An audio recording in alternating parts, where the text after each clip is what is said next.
Yan. Tama ka ng pinindot, bossing. Kung bago ka lang dito, mas maganda balik ka muna dun sa part 1 at huwag mong kakalimutang mag-subscribe and pakilike na rin yung video kung okay lang. At sa mga luma naman, tama po kayo, high and low po ito at ito ay isang side story. At ito ay naganap pagkatapos ng laban ng Sword Alliance sa Koryu. Okay, simulan na natin. Let's go! Noong mga panahon na matindi ang laban ng Sword Alliance at ng Koryu, nabuo ang isang grupo. Ito ay ang DTC at ilang linggo ang nakalipas pagkatapos ng laban nila sa Koryu. Nag-uusap-usap ang DTC. Ito ay sina Dan, Tetsu at Chiharu. Sinabi ni Dan na matagal na din natin tong hindi nagagawa at sumang-ayon naman si Tetsu. Sinabi ni Chiharu na wala kasi tayong ibang ginawa kung hindi makipaglaban. Sinabi naman ni Tetsu na kailangan din nating mag-relax kahit papano. Tapos ay narinig nila ang pag-uusap ng dalawang lalaki tungkol sa mga obligasyon sa buhay. At dito ay naisip nila ang bagong buhay na kakaharapin nila. Si Dan ay kasalukuyang abala sa kanyang sariling negosyo. Si Tetsu naman ay nag-iisip kung ano ang gagawin niya sa ipinamanang negosyo sa kanya ng kanyang mga magulang. Ito ay ang bathhouse. Pansamantalang isinara muna ito dahil sa naging problema sa Koryu. Tapos ay dumating si Chiharu at sinabi nito na nakapagdesisyon ka na ba tungkol dito sa bathhouse? Bubuksan mo naman ulit ito, hindi ba? Sinabi ni Tetsu na pinag-iisipan ko pa ang tungkol dyan dahil sa narinig nila sa dalawang lalaki kahapon. Nagsimulang mapaisip si Tetsu kung ano ang kanyang magiging hinaharap at sinabi nito na hindi naman sa wala akong plano sa hinaharap, sadyang natutuwa lang ako hanggang ngayon.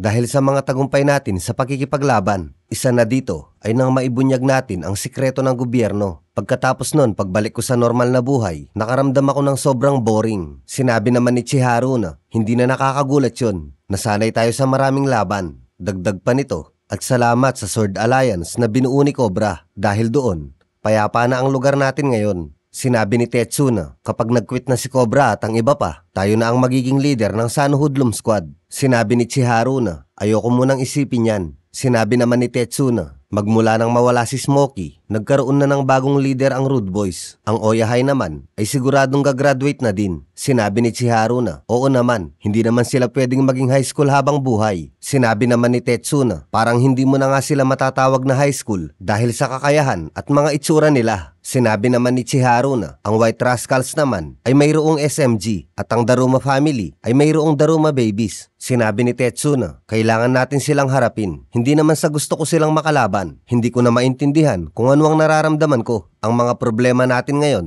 hindi na kayang solusyonan ng kamao. Tapos ay nagpaalam na si Chiharu para pumasok sa trabaho at ito ay kasalukuyang namamasukan bilang tagapagsilbi sa mga senior citizen. Tapos ay napagkamalan siya ng isa sa mga senior na si Chiharu ang kanyang apo at inabutan niya ito ng pera. Subalit ayaw itong tanggapin ni Chiharu. Gayunpaman, mapilit ang matanda. Nagpasalamat si Chiharu at palihim nitong ibinalik ang pera ng matanda. Kinabukasan, inimbitahan sila ni Kabuto at ni Ozawa para sa isang music tour. Si Kabuto ay isa ding miyembro ng Sun Hoodlum Squad. Kasama si Ozawa, pinangalanan nila ang kanilang duo na Vertical Flute Brothers. Lahat ng paraan ay ginawa ng dalawa para makumbinsi ang DTC na sumama sa kanilang music tour. Nang sinabi ni Ozawa na magkakaroon sila ng maraming babae, muntik na nitong mapapayag ang DTC. Subalit sa huli ay tinanggihan pa rin sila ng tatlo. Habang naglalakad ang mga ito, sinabi ni Tetsu na may gusto akong gawin subalit hindi ko alam kung ano. At pare-pareho lang pala sila ng nararamdaman. Nang makita nila ang isang babae na sinakay ng isang nakamotorsiklo, bigla nilang naisip na gumala sa kung saan sila makakapag-relax. Kaagad na naghanda ng mga gamit sina Dan, Tetsu at Chiharu at tuluyan na nilang binaliwala ang imbitasyon ni Kabuto at ni Ozawa. Habang nag-aasikaso ng gamit ang mga ito,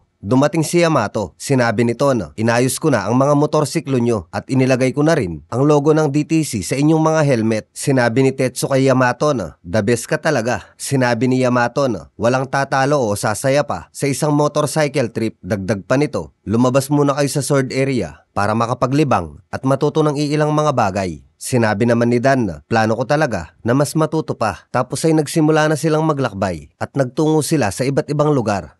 Wala ba kayong naaalala mga bossing? Parang naaalala ko ang Mugen sa mga to. Nung mga time na naglalakbay sina Kohaku.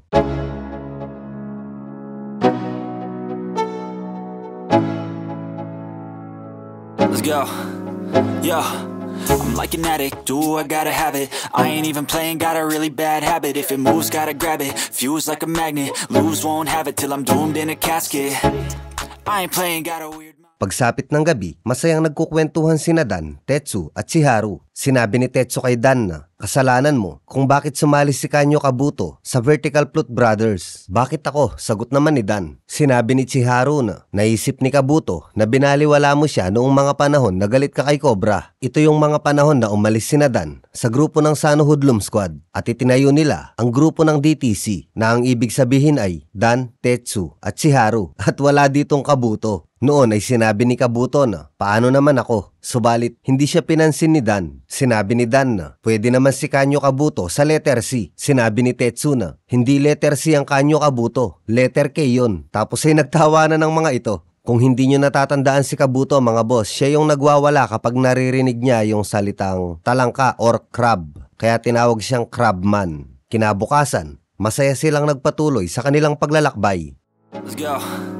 Yo, I'm like an addict, do I gotta have it. I ain't even playing, got a really bad habit. If it moves, gotta grab it. Maya-maya, pumarada muna sila sa isang playground para maghanap ng bagong destinasyon. Sinabi ni Chiharu na, ang sarap palang magbiyahe nang walang destinasyon. Tapos ay sinabi ni Dan na, dito tayo pumunta at ang itinuro nito ay ang daan patungo sa Tuaro City kung saan naroon ng housen at ang susuran. Subalit, hindi niya alam ang mga tungkol dito. Sinabi naman ni Chiharu na, hindi, dito tayo. Sinabi ni Tetsu na, bakit? Ano ang meron dyan? Sinabi ni Chiharu na, walang laban o pakikipag-away na magaganap sa biyahe na to, hindi ba? At sumang-ayon naman si Dan. Sinabi naman ni Chiharu na, kung ganun, huwag tayong pupunta dyan sa tinuro mo. Bakit naman? Tanong naman ni Dan. Sinabi ni Chiharu na, alam niyo ba ang tungkol sa housen? Hindi, sagot naman ni Dan. Sinabi ni Chiharu na, yung mga high school na mukhang roll-on. Natuwa si Dan at Tetsu at sinabi ng mga ito na, tara, pumunta tayo doon. Sinabi ni Chiharu na, walang laban, hindi ba? Dagdag pa nito, siguradong mapapaaway tayo pag nagpunta tayo dun. Sinabi ni Dan na, kung sa bagay, high school lang naman sila kaya wag na tayong tumuloy dun. Tapos ay nagtungo na lang sila sa ibang bahagi ng Tuaro City. Kasabay nito ay nasa biyahe din ang Vertical Flute Brothers. At patungo sila ngayon sa lugar kung saan sila magtatanghal. Sina Dan, Tetsu at Chiharu naman ay pumarada muna sa isang gasolinahan para magpakarga ng gas. Subalit, wala silang mga pera. Sinubukang makiusap ni Chiharu subalit. Sinabi ng gasoline boy na, hindi ko makakargahan ng gas ang mga motorsiklo ninyo kung hindi kayo magbabayad. Sinabi naman ni Tetsu na, sa palagay ko, kailangan muna naming maghanap ng pansamantalang trabaho sa malapit dito. Sinabi ni Chiharu na, ano po ba ang meron sa malapit dito? Sinabi naman ng gasoline boy na, mayroong hot spring sa may gawing itaas. Baka makahanap kayo ng trabaho doon. Kasabay nito, nakakwentuhan naman ni Dan ang isa pang gasoline boy. Sinabi nito na, pumapasyal lang ba kayo dito? Oo, sagot naman ni Dan. Dagdag pa nito, subalit pakiramdam ko, parang mayroong kulang. Sinabi naman ng gasoline boy na, alam ko kung ano yun. Talaga ba? Sagot naman ni Dan. Babae no? Sagot naman ng gasoline boy. Tama ka, sagot naman ni Dan. Wala pa kaming nakikita dito. Kahit isa. Tapos ay sinabi ni Chiharu na, mali ka dyan. Ang kulang natin, pera. Yun ang kulang sa atin. Tama, sagot naman ni Dan. Tapos ay nakiusap sila sa mga gasoline boy na iiwan muna nila ng ilang araw ang kanilang mga motorsiklo para maghanap ng trabaho. Sinabi ng gasoline boy na, sige, maaari niyong iwan dito ang inyong mga motorsiklo ng ilang araw para makahanap kayo ng pera. Nagpasalamat ang mga ito at tumuloy na sa paghahanap ng trabaho. Kasabay nito, nagtutulak naman ng kotse sina Osawa at Kabuto dahil nag-overheat ang sinasakyan nilang kotse. Sa kabilang banda naman, nakarating na sa itaas ang DTC at kasalukuyang naghahanap ng trabaho. Nag-e-enjoy ang tatlo sa kanilang paglalakad dahil nakakakita sila ng mga babae. Sinabi ni Chiharu na, anong klaseng lugar ba to? Sinabi naman ni Dan na, nalilibugan ako. Sinabi naman ni Tetsu na, ngayon ko lang nalaman ang lugar na to. Sinabi ni Dan na, sa halip na magtrabaho tayo ng isang araw, bakit hindi kaya muna tayo manatili dito ng iilang araw? At sumang-ayon naman ang dalawa at masayang nagtawanan ng mga kulokoy. Sinabi ni Chiharu na, maghiwa-hiwalay muna tayo para makahanap tayo ng trabaho at matutuluyan. At sa hindi inaasahang pagkakataon, may pwesto din pala dito ang Daruma Babies. Ang Daruma Babies ay ang mga nakababatang miyembro ng Daruma family. Kung mapapansin nyo sa mga nakaraang laban nila, iba ang uniforme ng mga ito. Ito ay sina Futa, Raita, Agyo at Ungyo. Tapos ay parang nakilala ni Futa ang mga boses ni Dan, Tetsu at Chiharu. Dito ay may munting negosyo ang mga Daruma Babies. Nagpatuloy sa paghahanap ng trabaho sina Dan, Tetsu at Chiharu. Samantala, nabangga naman ng isang bata si Chiharu tapos ay humingi ito ng pasensya. Subalit, sinupladahan siya ng bata. Pagsapit ng gabi, nagtungo ang tatlo sa bar Kasashimo para magpalipas ng oras at uminom ng alak habang kumakanta si Dan. Namangha naman sina Tetsu at Chiharu sa boses ng isang bartender. At para sa kaalaman nyo mga bossing, ang bartender na ito po ang narrator sa intro ng High and Low.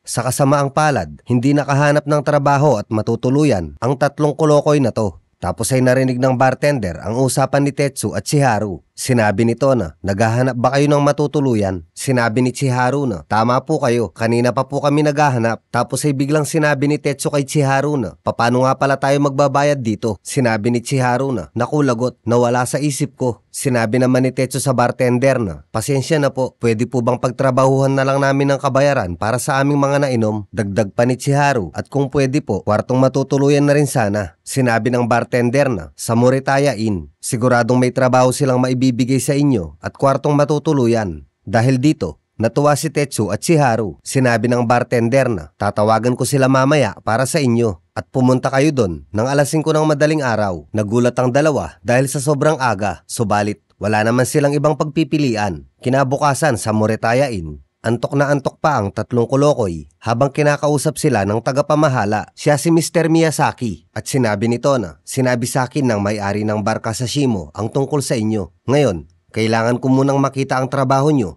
bago ako magdesisyon kung pwede kayong manatili dito. Tapos ay umalis na ito. Sinabi ni Chiharu na, tatanggapin nila tayo, depende sa resulta ng ating trabaho. Sinabi naman ni Tetsu na ayaw ko yung sinusubukan ako. Sinabi naman ni Dan na okay lang yon. Sa mundong ito, huhusgahan nila tayo depende sa resulta ng ating mga trabaho. Pagkakataon na natin to.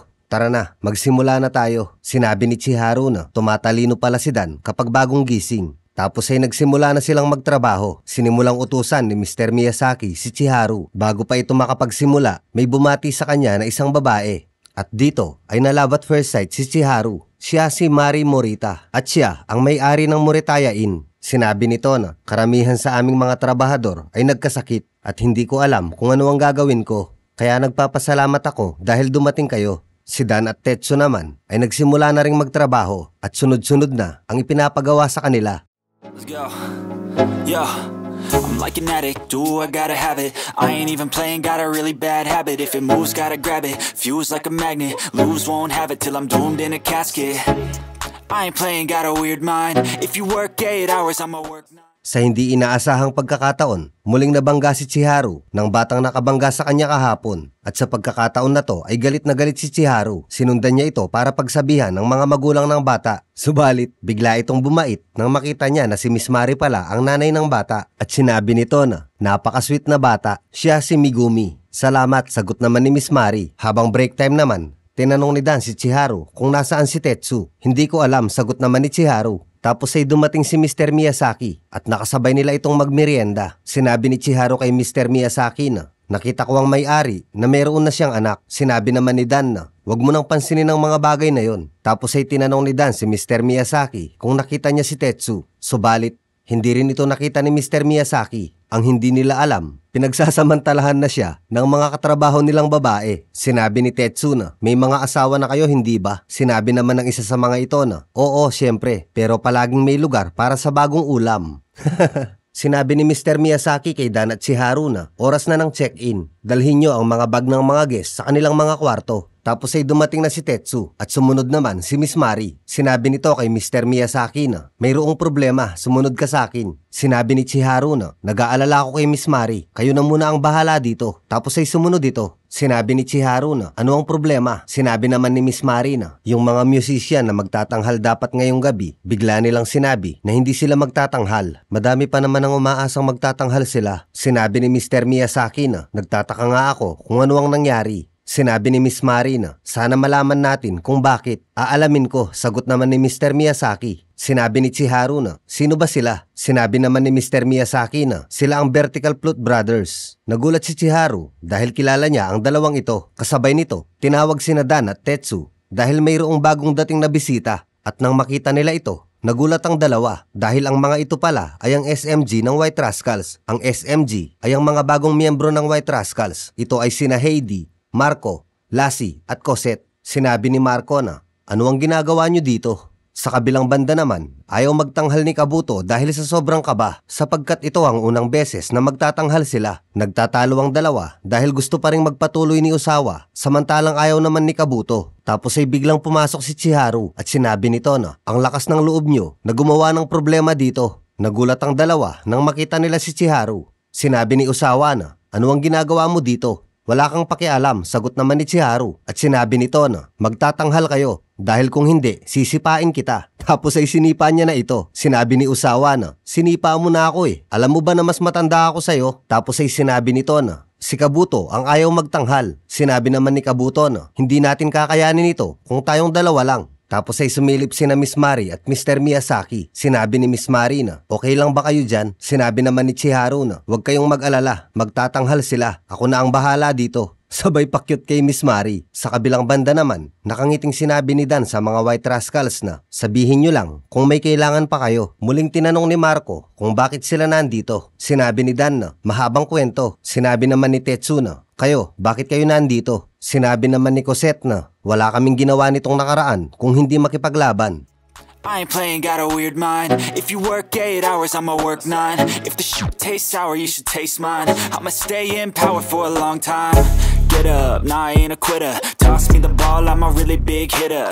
Big picture, I'm a straight. Kaya nandito kami para magpahinga. Dito muna kami hanggang sa matapos ang bagong Heaven's Club. Inutusan kami ni Rocky na samahan muna ang mga babaeng ito para sa isang outing. Sinabi ni Dan na napakaswerte nyo naman at nabiyayaan kayo ng ganyan. Sinabi ni Heidi na, o kayo, ano naman ang ginagawa nyo dito? Sinabi ni Tetsu na naubusan kami ng pera sa biyahe kaya nanatili muna kami dito at nagtrabaho. Sinabi ni Dan na makinig kayo. Wala munang usapan tungkol sa sword. Dagdag pa ni Tetsu, wala munang away o labanan dito. Alam namin yon, sagot naman ni Lassie. Isa pa, nandito kami para magbakasyon. Pagbaba ng dalawa, nakasalubong nila si Chiharu at mainit ang ulo nito. Sinabi nito na, bakit ba lagi na lang akong napapasubo? Dahil ayaw magtanghal ni Kabuto na silang dalawa lang ni Osawa. Kaya nawalan ng pagpipilian si Chiharu kung hindi ang samahan sila sa pagtatanghal. At dinamay pa nito si Tetsu at si Dan. Sinabi ni Dan na, sana man lang, tinanong mo muna kami. Nagsimula ng maghanda ang 5 kolokoy at pinag-usapan nila kung ano ang gagawin nilang pagtatanghal. Maya-maya, pumasok si Miss Mari sa kwarto at sinabi nito na, pwede na ba nating ituloy ang pagtatanghal kagaya ng napag-usapan? Sinabi ni Chiharu na, okay lang, walang problema. Sinabi ni Miss Mari kay Chiharu na, hindi ko alam na isa ka palang musician. Sinabi ni Chiharu na, hindi na para ipagyabang. Hindi na ako makapaghintay, sagot naman ni Miss Mari. Sinabi ni Chiharu na, magiging maganda ang pagtatanghal na to. I-enjoy mo lang, kasama ang mga manonood. Nang makaalis na si Miss Mari, sinabi ni Dan kay Chiharu na, yun pala ang balak mo ha, balak mo lang magpasikat. Maya-maya lang ay nagsimula na silang magtanghal.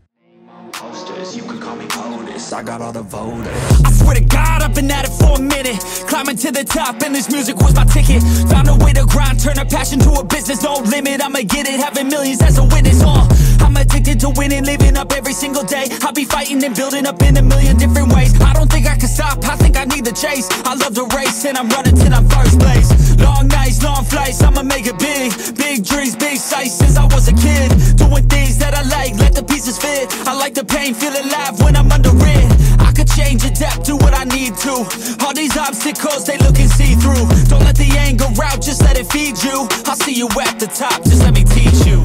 Naging matagumpay ang ginawa nilang pagtatanghal. Natuwa ang mga manonood, lalong-lalo na si Miss Mari. At masaya din ang 5 kolokoy dahil sa naging resulta at bagong karanasan. At dahil dito, lubusan ang pasasalamat ni Miss Mari. At pinuri din nito si Chiharu, kaya naman kinilig ito. At nagpasalamat naman ang Vertical Flute Brothers sa DTC. Sinabi ni Mr. Miyazaki na dahil sa mga nagawa nyo, mayroong gustong sabihin sa inyo si Miss Mari. Sinabi ni Miss Mari na hindi namin kayo pwedeng maging trabahador ng matagal, subalit maaari kayong manatili dito. Ituturo ni Mr. Miyazaki kung saan ang magiging kwarto nyo. At dahil dito, natuwa ang 3 kolokoy. Nang nasa kwarto na sila, sinabi ni Chiharu na kapag nagkatuluyan kami ni Miss Mari, ako na ang magiging 3rd generation owner. Sinabi naman ni Dan na hindi ka karapat dapat. Sinabi ni Chiharu na ano sa palagay nyo, magiging mahusay kaya akong ama? Sinabi naman ni Tetsu na paano magiging ama ang isang virgin? Sinabi naman ni Dan na maging virgin ka na lang sana habang buhay. Sinabi naman ni Tetsu na ang pakiramdam ko ngayon ay katulad ng pakiramdam ko sa tuwing pagkatapos nating makipaglaban. Pagod ako subalit masigla ang aking pakiramdam. Talaga ba? Tanong naman ni Dan. Sinabi naman ni Tetsu na ang ibig kong sabihin, nakipaglaban tayo para sa ating bayan at para sa mamamayan. At nagtiwala sila sa atin. Naramdaman ko to kanina habang nagtatrabaho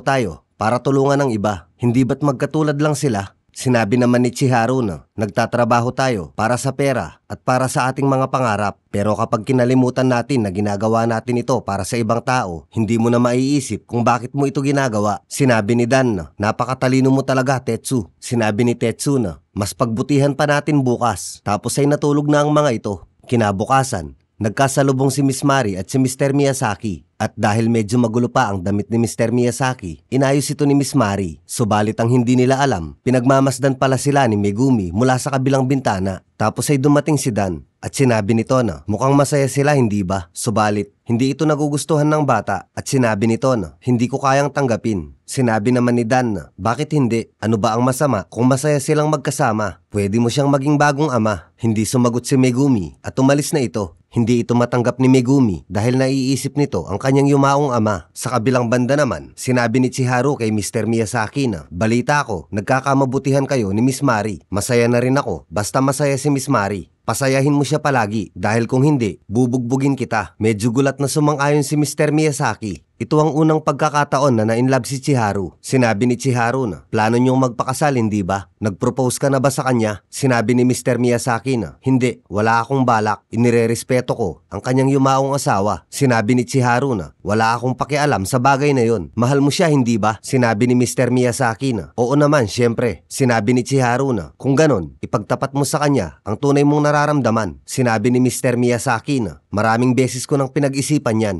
Pero kapag naiisip ko ang mararamdaman ni Megumi, naiisip ko din na hindi yun ang tamang gawin. Kasabay nito, kinausap naman ni Tetsu si Miss Mari at sinabi nito na pasensya na po kayo kung masyadong natutuwa sa inyo si Chiharu. Sinabi ni Miss Mari na okay lang yon. Natutuwa naman din ako sa kanya. Sinabi ni Tetsu na pero sa palagay ko, mas may interes sa inyo si Mr. Miyazaki. Medyo nagulat si Miss Mari sa sinabi ni Tetsu. Sinabi nito na si Mr. Miyazaki ay isang mabuting tao. Masyado niyang inaalala ang sasabihin at iisipin ng iba, kaya hindi siya makagawa ng aksyon. Sa kabilang banda naman, nakatambay si Megumi sa may likurang bahagi ng Moritaya Inn. Nang dumating si Dan, sinabi nito kay Megumi na break time ko ngayon. Mabuti na lang at nakakita ako ng magandang lugar dito. Subalit hindi siya pinapansin ni Megumi. Sinabi ni Dan na bakit hindi mo ako pinapansin? Parang kinakausap ko tuloy ang sarili ko. Sinabi ni Megumi kay Dan na bakit nandito ka pa rin? Nakakainis. Tapos ay kinuwento ni Dan ang tungkol sa kanya at sa kanyang mga magulang. Sinabi nito na nung bata pa ako, naghiwalay ang aking mga magulang. At ang aking ina ang nagpalaki sa akin. Minsan, nag-uuwi siya ng lalaki sa bahay. At kagaya mo, hindi ko rin yun nagugustuhan. Sinabi ni Megumi na naisip ko lang, paano na kung ikakasal ulit ang aking ina? Para sa akin, nag-iisa lang ang aking ama. Pagsapit ng gabi, nag-usap-usap ang tatlo tungkol kay Miss Mari at kay Mr. Miyazaki. Sinabi ni Tetsu na si Miss Mari ay naghihintay lang na mag-propose sa kanya si Mr. Miyazaki. Subalit parang ayaw nito. Hindi totoo yan, sagot naman ni Chiharu. Inaalala lang niya ang yumaong asawa ni Miss Mari at inaalala din nito si Megumi. Kaya naghihintay lang siya ng tamang pagkakataon. Sinabi naman ni Tetsu na ang ibig sabihin nito, hindi pa siya handa. Sinabi ni Dan na tungkol sa proposal ni Mr. Miyazaki kay Miss Mari. Sa palagay ko, hindi sang-ayon dito si Megumi. Masyado niyang mahal ang kanyang yumaong ama. Sa palagay ko, naiisip ni Megumi na makakalimutan ng kanyang ina ang kanyang yumaong ama kapag nagpakasal ito. Sinabi ni Chiharu na sa nakikita ko, may kanya-kanya silang dahilan at inaabot ng umaga ang mga kolokoy na to sa kakaisip kung ano ang dapat nilang gawin para maayos ang problema ni Mr. Miyazaki, Miss Mari at Megumi. Sinabi ni Tetsu na bakit inaabot tayo ng umaga sa kakaproblema sa problema ng iba. Sinabi ni Dan na kailangan na nating magtrabaho. Paglabas ni Dan, muli nitong nakita si Megumi kung saan ito madalas tumambay. Sinabi nito na mukhang paborito mo ang lugar na to ah. Tapos ay pinuri ni Dan ang singsing sa kwintas ni Megumi. Sinabi nito na mukhang mamahalin niya na. Sinabi naman ni Megumi na ano ka ba, laruan lang to. Pero sigurado ako na mahalaga yan sa'yo, sagot naman ni Dan. Sinabi ni Megumi na isa itong alaala mula sa aking ama. Sinabi naman ni Dan na hindi na ako magtataka kung bakit mahalaga yan sa'yo. Dagdag pa nito,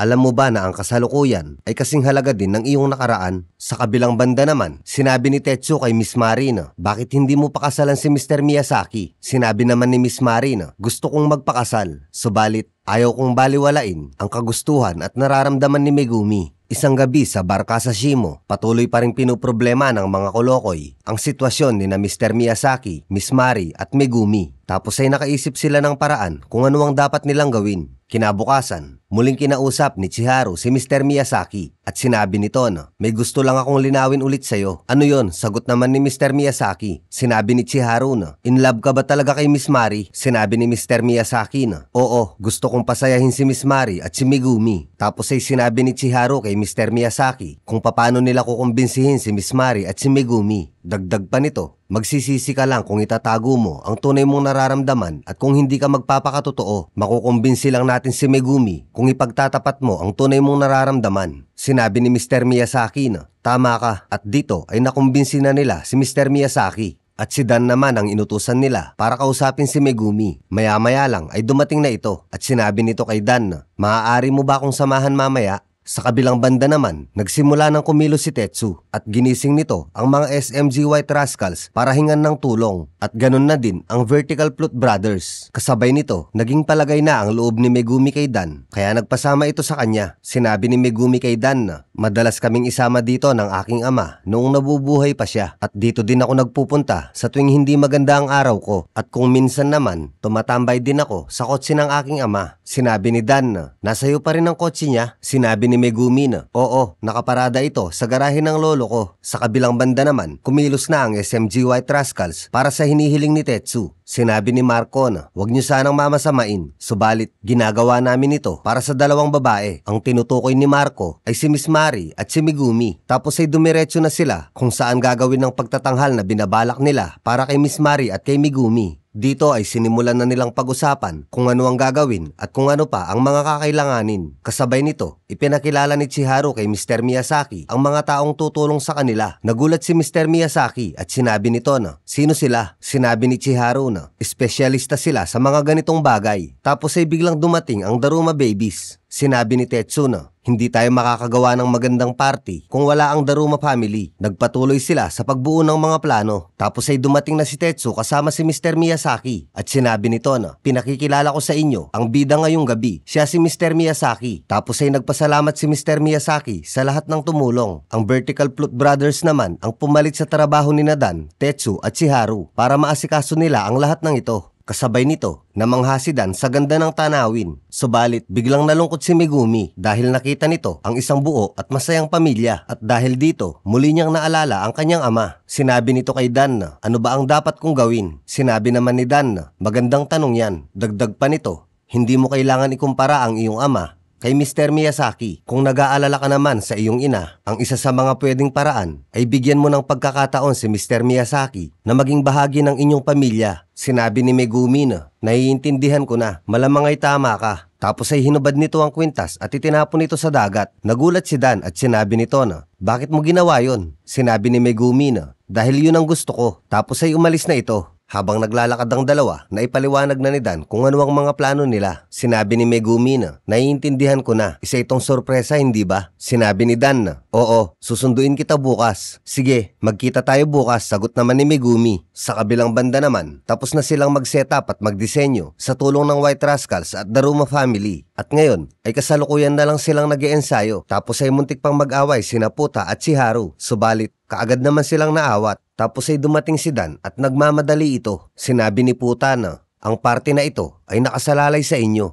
Alam namin, sagot naman ni Dan. Dagdag pa nito, hayaan niyo muna yan sa ngayon. Sinabi nito kay Tetsu at Chiharu na, sumama muna kayo sa akin. Isinama niya ang dalawang ito para hanapin ang singsing at kwintas na itinapon ni Megumi. Dahil naisip ni Dan na mas maganda kung ang singsing na ito ang ibibigay ni Mr. Miyazaki kay Megumi. Kinabukasan, nakahanda na ang lahat para sa party at naghihintay na lang sila ng sinyales para magsimula na ito. Si Mr. Miyazaki at Miss Mari naman ay patungo na rin kung saan ito gaganapin. Maya-maya lang ay dumating na din si Dan at si Megumi. Sinabi ni Cosette kay Chiharu na, kapag nakapagbihis na kayo, magsisimula na tayo. Subalit, nagsimulang magdalawang isip si Megumi nang makita niyang masaya ang kanyang ina. Humingi ito ng tawad kay Dan. Tapos ay tumakbo ito paalis. Nagulat si Dan dahil dito. Tapos ay kaagad niya itong sinundan. Subalit, nagkaiba sila ng direksyon. Tapos ay tinawagan ni Tetsu si Dan. Sinabi nito na, nasaan na si Megumi? Sinabi naman ni Dan na, hindi ko alam, hindi ko na siya nahabol. Nang marinig ito ni Mr. Miyazaki, sinabi nito na, kailangan natin siyang hanapin. Tapos ay umalis na ito. Sinabi naman ni Tetsu na maghiwa-hiwalay tayo at hanapin natin siya. Sinabi naman ni Chiharu sa mga kasamahan nila na maghanda lang kayo dito para anumang oras ay makakapagsimula tayo. At sumang-ayon naman ang lahat. Nagsimula na silang maghanap kung nasaan si Megumi. Subalit, hindi talaga nila ito makita hanggang sa naisip ni Dan ang sinabi ni Megumi na nagpupunta ito sa kotse ng kanyang ama sa tuwing nalulungkot ito. Kaya dali-dali nitong tinungo kung saan nakaparada ang kotse. At nang makarating ito, hindi nabigo si Dan. Inabutan niyang tulog si Megumi. Kaya naman ginising niya ito. Sinabi ni Megumi na, bakit ka nandito? Sinabi naman ni Dan na, dahil may obligasyon ako sa'yo. Dagdag pa nito, kailangan mong kayanin ang lahat ng ito, hindi ba? Sinabi ni Megumi na, pasensya na. Sinabi naman ni Dan na, hindi, ako ang dapat humingi ng pasensya. Masyado akong pakialamero. Ito pala ang kotse ng iyong ama. Oo, sagot naman ni Megumi. Tapos ay ibinigay ni Megumi kay Dan ang susi ng kotse at ibinalita na ni Dan kay Tetsu na nakita niya na si Megumi at ibinalita naman ito ni Tetsu kay Chiharu. Habang nasa biyahe si Dan at Megumi, ipinaalam naman ito ni Tetsu kay Mr. Miyazaki at kay Miss Mari. Habang nasa biyahe ang dalawa, pinatugtog ni Dan ang isang cassette tape. Subalit sa hindi inaasahang pagkakataon, may mensahe palang nakarecord dito ang ama ni Megumi at sinabi nito na, ako si Seijiro Morita at ang aking anak ay pinangalanan kong Megumi, na ang ibig sabihin ay biyaya o pagmamahal. Ibinigay ko sa kanya ang pangalan na yon para sabihin ng isang bagay. Ito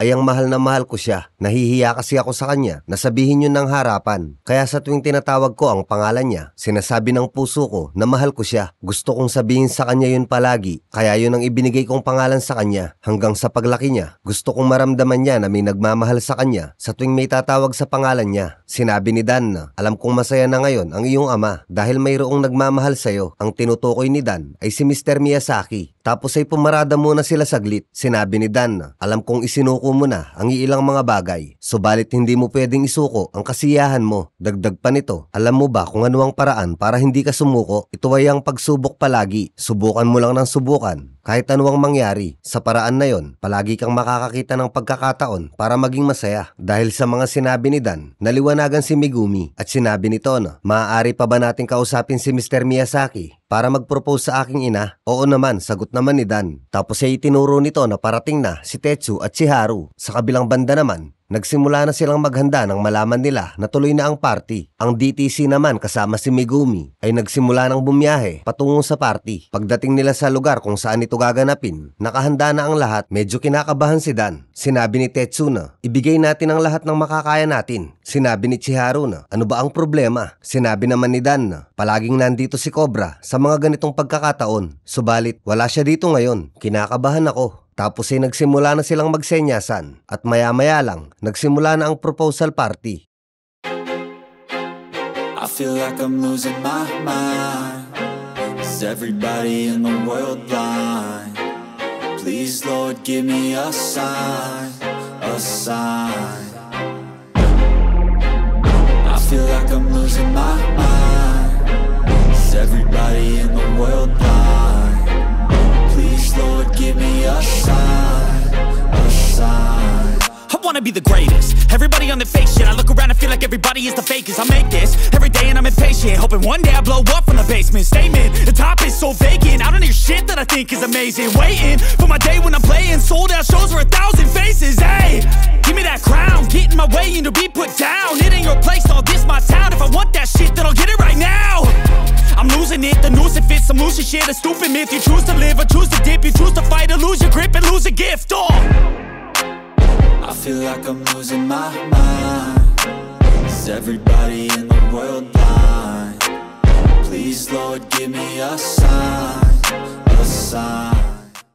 Pagkatapos nilang magtanghal, lumapit na si Mr. Miyazaki kay Miss Mari at nang malapit na ito, biglang tumabi si Miss Mari dahil ang sorpresa pala ay para kay Megumi. At sinabi nito na, Megumi, maaari ba kitang maging anak? Alam ko na kahit na anong gawin ko, hindi pa rin ako ang iyong ama at hindi ako makikipagkumpetensya sa kanya. Gayunpaman, gusto kong maging masaya kayong dalawa ng iyong ina. Maaari mo akong kamuhian at maaari mo din akong baliwalain. Pero nakikiusap ako, Huwag ka na sanang maging mapag-isa sa hinaharap. Kung magkakaroon ka ng mga problema, sabihin mo lang sa akin. Tatanggapin ko ang lahat ng tungkol sa'yo at dadamayan kita. Tapos ay naalala ni Megumi ang sinabi ng kanyang ama na sa tuwing may babanggit ng pangalan niya ay maramdaman nito na may nagmamahal sa kanya. Tapos ay ipinakita ni Mr. Miyazaki ang singsing. At ang singsing na ito ay ang singsing na ibinigay ng kanyang ama na itinapon niya noong magkasama sila ni Dan. Sinabi ni Mr. Miyazaki na gusto kong mangako ka sa akin na kahit kailan hinding-hindi mo natatangkain na kalimutan ang iyong ama. At dahil doon, pumayag na si Megumi na maging anak ni Mr. Miyazaki. Masaya ang lahat sa resulta ng pinaghirapan nila. Mabuti na lang at nahanap ni Chiharu ang singsing. At salamat din sa tulong ng iba pa sa SMG White Rascals at sa Daruma Babies ng Daruma Family. Kinabukasan, magpapaalam na sina Dan, Tetsu at Chiharu. Lubos ang pasasalamat ni Miss Mari at ni Mr. Miyazaki at ibinigay na din nito ang sweldo ng tatlo at nagpasalamat din ang DTC. Hinahanap ni Dan si Megumi subalit hindi niya ito makita. Pagbalik nila sa gasoline station, nagpasalamat din sila sa dalawang gasoline boy. Bago sila tuluyang makaalis, nakita ni Chiharu na paparating si Megumi. Sinabi ni Tetsu na mauna na muna kami at sumang-ayon naman si Dan. Sinabi ni Megumi na maraming salamat. Walang anuman, sagot naman ni Dan. Sinabi ni Megumi na bumalik ka ulit ha at sumang-ayon naman si Dan. Tapos ay umalis na ito. Masaya ang naging paglalakbay ng tatlo. Ito ang nagsilbing pahinga nila pagkatapos ng laban nila sa Kuryu. Pagkatapos ng mga nangyari sa kanilang paglalakbay, pinangarap nilang sumikat bilang mga singer kasama ang Vertical Flute Brothers. Si Tetsu naman, ang kanilang songwriter. Ang kasunod po ng movie na to, ng side story na to mga bossing is yung High and Low the Worst. Yun yung part 10 yata. Yun po yung kasunod nun. At kung hinihintay nyo naman po mga bossing yung kasunod ng part 14, which is part 15, wala pa po mga boss kasi hindi pa sila nagre-release ng bagong movie. So wala tayong gagawin at wala tayong magagawa. Gayunpaman, sinusubukan ko pa rin yung makakaya ko na maghanap ng mga side story ng High and Low during wars. May mga side story po kasi yan eh. Okay, yun lang muna mga boss. Wash out ba tayo? Okay, sige, wash out. Pero unahin ko lang muna tong mga members ko na solid pa rin talaga hanggang ngayon. Okay, eto na. Special washout kay Herbert Katubag at sa New Friends Dance TV. Ayan, yellow badge na po sila. At ganun din po kay Amancio Fan TV, yellow badge na din. At washout din kay Marvin Hernandez. Ayan po yung mga kasalukuyan nating members ngayon. Maraming salamat po sa inyo, sa suporta nyo sa akin. Solid mga boss. Special washout sa inyo. At sa iba naman, washout din syempre. Washout kay Jasmine Sora at kay JC Acuna. Boss, pa-shout out sa pag-ibig ko na si Marian Acuña. Acuña pala yung basa doon. Lagi siya nakikisabay ng nood sa akin pag nanonood ako ng mga recap mo. Ayan, wash out sa inyong mag-asawa mga boss, kay Madam Marian at kay Sir JC. Wash out din kay Justin Mandignado. At ganun din kay Rixie Jan Makalua. Washout din kay Adrian Prieto at kay John Mark from Languyan. Washout din kay Aster Sian Paalisbo from Caloocan City. Tama ba? Ganyan kasi tigit hindi mo pinaghiwa-hiwalay. Boss Balbas, pa-shoutout naman po sa asawa ko si Jane Arim. Yan, washout po sa'yo, Madam Jane Arim. At sa dalawa daw niyang anak na taga-subaybay din natin. Okay, washout din po sa dalawa niyong anak. Hindi mo nilagay yung pangalan para nabanggit sana natin. Lagi po ako nanonood sa'yo. Hindi po nakakasawa. Panoorin. Ako po si Mark Jan P. Neri. Ayan, washout sa'yo, bossing Mark Jan P. Neri. Siya yung Jasmine Sora. So, Mark Jan pala pangalan niya. Okay, washout sa'yo, bossing. Washout din po sa Oliva family from Richard Oliva from, Tangig. Tangig ba to o Tagig? Tangig siguro, Aroroy, Masbate. Ayan, washout po sa inyo, Oliva family. Ayun, may naghahanap ng part 13. Naku po, meron na po dyan. 13 at saka 14 na po ang meron dyan. Sir Dex Santos. Yan. Meron na pong 13 at 14 dyan, bossing. Pakihanap mo na lang dyan, bossing. Makita mo naman po sa mga thumbnail. Washout kay Kizea from Masbate. Waiting sa part 15 ng High and Low, part 4 ng Tokyo Revengers at part 3 ng Kraus. Ayan, maraming salamat po sa paghintay, bossing. Pero yung part 3 po ng Kraus is nandito na po yan sa channel natin, mga boss. Yung luma po yun, hindi ko na po siya inulit kasi wala naman pong masyadong mga hidden story doon. Side story lang po kasi yung Kraus Explode. So, yun na po yun. panoorin nyo na lang po ulit o kaya try nating i-live yan mamaya or bukas. Washout din po kay Janry Evonalo. Basahin ko lang to mga boss ah. Ang ganda ng panood ko eh. Tapos biglang sabi mga naglalakad na roll on. Patuloy mo yan, idol, na miss ka namin. Di ako nakapanood ulit. Sana manotis mo ako, Dol. Amping. O yan, washout sa'yo, Amping. Salamat po sa suporta. At sa lahat ng mga patuloy na naghihintay ng mga uploads natin, sobrang salamat po sa inyo mga boss. At yung mga mongoloid naman sa comment section, bahala kayo sa buhay nyo. Yung from Rika Bonkokan, yung Toman versus Valhalla naman. Tapos na po yung Toman versus Valhalla. Kasunod na season po is wala pa kaya hindi pa natin malalagyan ano. Although sa anime meron na pero sa live action wala pa po. Request ko man boss yung out. Ay oo boss yung out. Ginagawa ko siyang kasalukuyan ngayon yung out. Kaso part 1 lang yon. Wala rin kasunod yun eh. Madami po tayong bagong mga bugbugan na hindi kilalang movie. So namimili lang muna ako kung alin yung uunahin ko. 1/4 na po ang nagagawa ko dyan sa out. So ayun lang muna yung mga washout natin ano. Bawi ulit tayo sa mga susunod pa nating video mga boss. Sa mga hindi pa natin na wawashout na nagko-comment din, baka hindi ko po nakita yung mga comment nyo. So, wag lang po kayong magsawang mag-comment na nagpapa-shoutout kayo kung gusto nyo pa naman. Yan, marami pa naman tayong mga susunod na video. Sa ayaw at sa gusto natin, masa-shoutout pa rin kayo. So, ayun lang muna mga boss. Maraming salamat po sa matibay nyong suporta. Mahal na mahal ko po kayong lahat. Bye-bye!